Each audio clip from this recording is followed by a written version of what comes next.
well, taking a quick detour. I got my engine parts. Maybe I'll do an unboxing video of everything that's ready to go. But while I was waiting for engine parts, I decided to have a look at the stereo system real quick. I'm not a fan of cutting up door cards to put in big speakers. But at the same time, I am a music listener. For sure, I have lots of hi-fi stuff at home. And I want my car to sound decent too. This is the original tweeter that's mounted in the driver's and passenger's door. What I've done is I have a set of Vibe Black Air 5-inch component speakers that come with a separate tweeter, of course, because that's what a component speaker system is.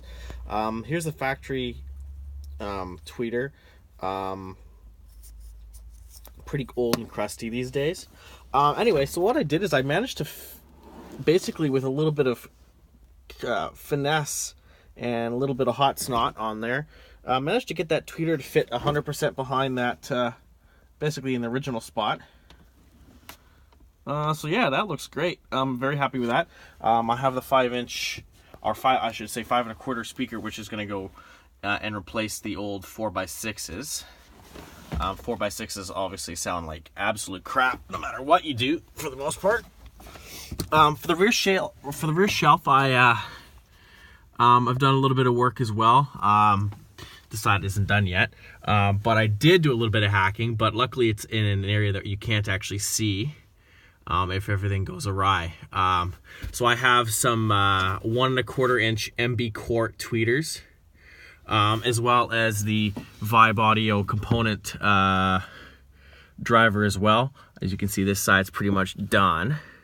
I'm not, like I said, this side's not done yet, but I've packed the whole cavity on the rear shelf, like the whole little space in here, with just like fiberglass insulation to kill the back wave of the speaker. And then before I put the little cradle that holds the whole lot back in, I did a couple of wraps of under padding insulation, like carpet under padding. We have a whole bunch of that left over at the shop, so I wrapped a bunch of that around, backfilled all that with padding, and then the crossover is just kind of hanging out over here, because obviously you need a crossover for component speakers. So yeah, I'm sure that's going to sound a heck of a lot better than the factory equipment. I have this little ring that I pull off of the old speakers, which are now used for hanging paperwork. To seal against, I haven't quite figured out how it's going to work yet, but I have the original grills. Again, I'm not a fan of cutting up any factory equipment, because you know it's getting hard to find for these cars these days. So here's the factory grill. I basically made an extra hole now for the tweeter to fit in. And so this whole lot is just gonna hopefully just fit right under there, and you can barely see it. So yeah, we'll have a look to see. Hopefully I can seal that. Hopefully I can seal this speaker the best I can against that, because any lack of sealing is gonna make whooshy air sounds, and it's also gonna, you know, it's gonna kill your bass response as well. So yeah. Just a little detour before I start actually working on the engine.